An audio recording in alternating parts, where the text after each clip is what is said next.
Hello viewers, I hope आज you are doing great. Viewers, आज के इस लेक्चर में हम कवर करने वाले हैं use of could, should and would.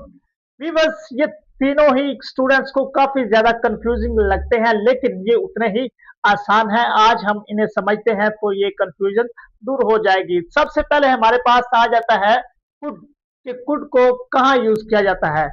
तो माजी में किसी भी काबिलियत को दिखाने के लिए ऐसा काम जो गुजरे हुए वक्त में आप कर सकते थे लेकिन अब आप नहीं कर सकते, तो उसको शो करने के लिए, उसको दिखाने के लिए हम किसका यूज करते हैं? कुड का। मिसाल के तौर पर हमारे पास है, मैं कहानियां लिख सकता था, यानी कि ये माजी का काम है। अब मैं ये नहीं कर सकता, माजी में ये कर सकता हूँ। ऐसे ही है, वो कपड़े धो सकती थी, यानी कि माजी में वो कपड़े धो सकती थी, अब वो नहीं धो सकती। ये उसकी माजी में एक एबिलिटी थी, काबिलियत थी। तो ऐसा काम जो माजी में किया जा सकता था और अब नहीं किया जा सकता, उसको शो करने के लिए हम किसका यूज करते हैं? कुड का।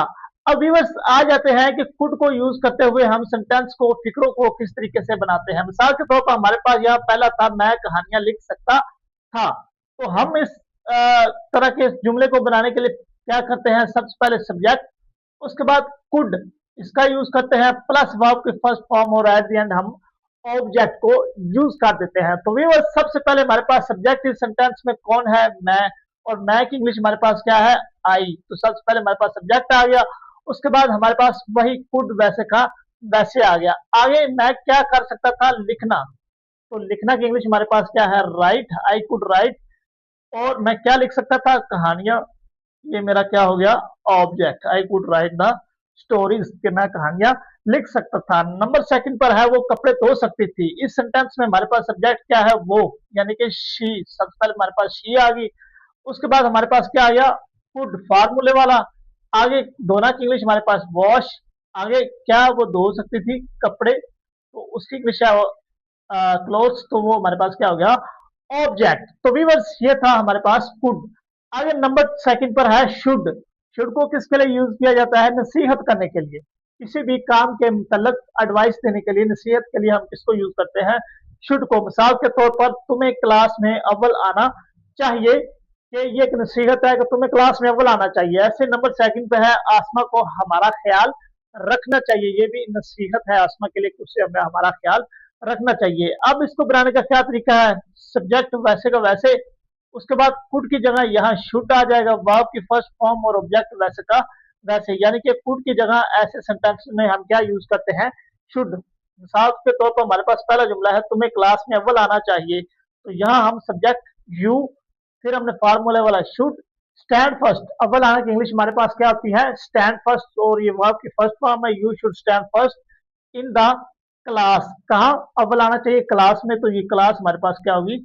ऑब्जेक्ट। ऐसे नंबर सेकंड पर है, आसमा को हमारा ख्याल रखना चाहिए। तो इस सेंटेंस में हमारे पास जो सब्जेक्ट है वो कौन है?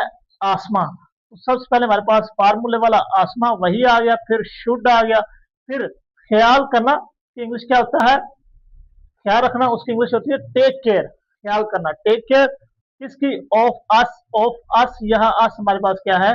ऑब्जेक्ट। तो व्यूअर्स, ये था शुड, यानी कि किसी भी नसीहत के लिए सही यूज किया जाता है। नंबर थर्ड और लास्ट पे है हमारे पास वुड, अपनी चाहत को बताने के लिए, यानी कि मैं पानी लेना चाहूंगा, मैं नहाना चाहूंगा, मैं खाना खाना चाहूंगा। ये हमारी चाहते हैं, इनको बताने के लिए हम किसको यूज करते हैं? वुड। मिसाल के तौर पर हमारे पास पहला जुमला है, मैं जाना चाहूंगा। तो यहाँ हमने कुड, फिर शुड, और बस उसको रिप्लेस करके फार्मूले में हम वुड को ऐड करके इस तरह के सेंटेंसेस को बनाएंगे। सब्जेक्ट वुड, वर्ब की फर्स्ट फॉर्म और ऑब्जेक्ट। मिसाल के तौर पर हमारे पास पहला जुमला है, मैं जाना चाहूंगा। तो I subject, would like to go, वो वैसे का वैसे हमारे पास आ जाएगा। ऐसे ही है, मैं खेलना चाहूंगा। आई सब्जेक्ट है, वुड फार्मूले वाला, लाइक टू प्ले, खेलना चाहूंगा। तो व्यूअर्स, ये थे हमारे पास uses of would, should and would. अगर किसी स्टूडेंट को किसी पॉइंट की समझ ना लगी हो या मजीद एक्सप्लेनेशन लेना चाहता हो इस टॉपिक पर, तो वो कमेंट सेक्शन में कमेंट करके इस पर मजीद रहनुमाई ले सकता है। शुक्रिया।